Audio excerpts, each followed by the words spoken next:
Hello everyone, जय मां भगवती गायत्री। श्री विदुर आश्रम परिवार के इस प्लेटफॉर्म पर आप सभी का हार्दिक स्वागत है। हम हैं आपके साथ स्वामी कुमारानंद और आप देख रहे हैं हमारा YouTube चैनल श्री विदुर आश्रम परिवार। आज की वीडियो का शुभारंभ हम एक और सुविचार से करेंगे जो इस प्रकार है। उभय शब्द चिंता चिता दो एक समान, चिता जलावत शवहि को चिंता तन सप्राण। चिंता और चिता हमारे सामने ये दो शब्द हैं। शब्द तो दोनों समान हैं, देखने में एक जैसे लगते हैं, केवल एक बिंदु का अंतर है, पर दोनों का एक ही काम है, जलाना। चिता मानव के मृत होने के बाद उसके निष्प्राण शरीर को जलाती है, यानी शव को जलाती है। तो चिंता मनुष्य को जीवित रहने तक जलाती है, सजीव को जलाती है। चिता के ऊपर मृत शरीर रखने के बाद जलकर राख हो जाता है, शरीर को कोई कष्ट नहीं होता, पर चिंता जिस शरीर में प्रवेश करती है वो उसे जीवन भर कष्ट देती है, क्षण क्षण घुट घुट कर जीने पर मजबूर करती है और मनुष्य जीवन भर मर्मांतक पीड़ा भोगता रहता है। चिंताग्रस्त मनुष्य का जीवन गीली लकड़ी में लगी आग के समान होता है। जब गीली लकड़ी जलाई जाती है तो उसके किसी भाग में आग लगी होती है, तो किसी भाग से धुआं अधिक उठता है, तो किसी भाग से पानी टपकता है। यही हाल चिंताग्रस्त मनुष्य का होता है। वो अधजली लकड़ी की तरह दुख पाता है और आंसू बहाता है। क्या कभी हमने इस पर विचार किया है कि ये चिंता आती कहां से है? ये किसी झोपड़ी से आती है या महलों से? ये विद्वानों के ज्ञान से आती है या निरक्षरों के अज्ञान से?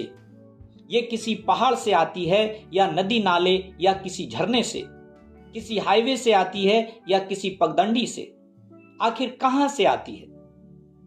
ये कितनी विचित्र बात है कि कोई नहीं कह सकता कि उसे कोई चिंता नहीं है।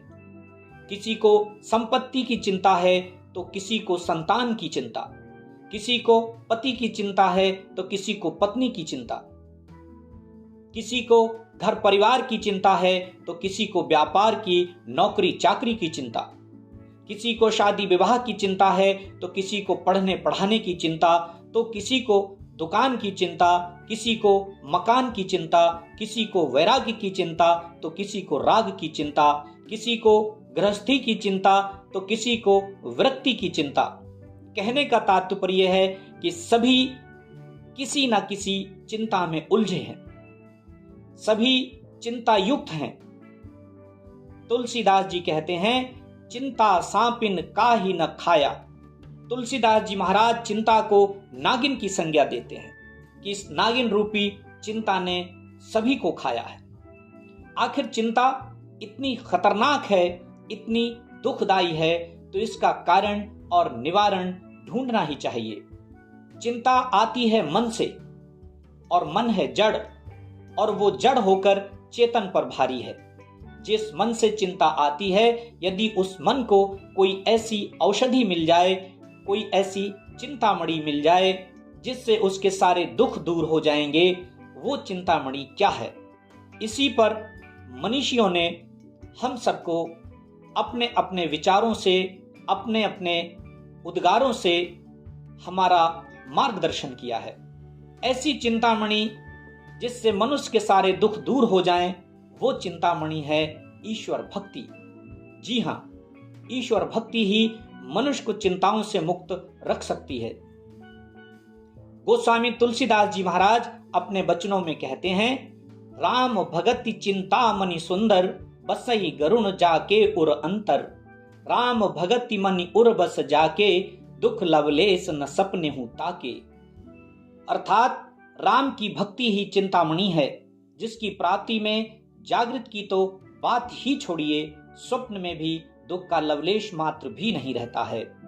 जिस तरह मणि प्रकाशित होती है तो अंधकार मिट जाता है, उसी तरह भक्ति अंतःकरण में प्रकाशित होती है तो भवताप मिट जाते हैं, सारे क्लेश मिट जाते हैं, जीवन के दुख मिट जाते हैं, आवागमन का चक्र मिट जाता है, जीवन धन्य हो जाता है।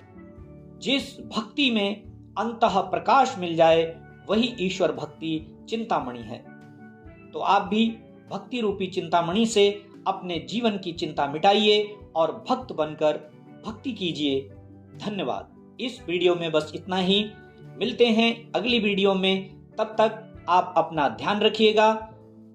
इसी तरह की ज्ञानवर्धक वीडियो पाने के लिए आप हमारे चैनल से जुड़िए, उसे सब्सक्राइब करें, शेयर करें, लाइक करें और अपने कमेंट्स करें। ध्यान रखें कि आपके कमेंट्स मर्यादित होने चाहिए। धन्यवाद। आप यूं ही हमेशा हंसते मुस्कुराते रहें, स्वस्थ रहें, मस्त रहें, व्यस्त रहें, पर अस्त व्यस्त ना रहें। जय श्री राम।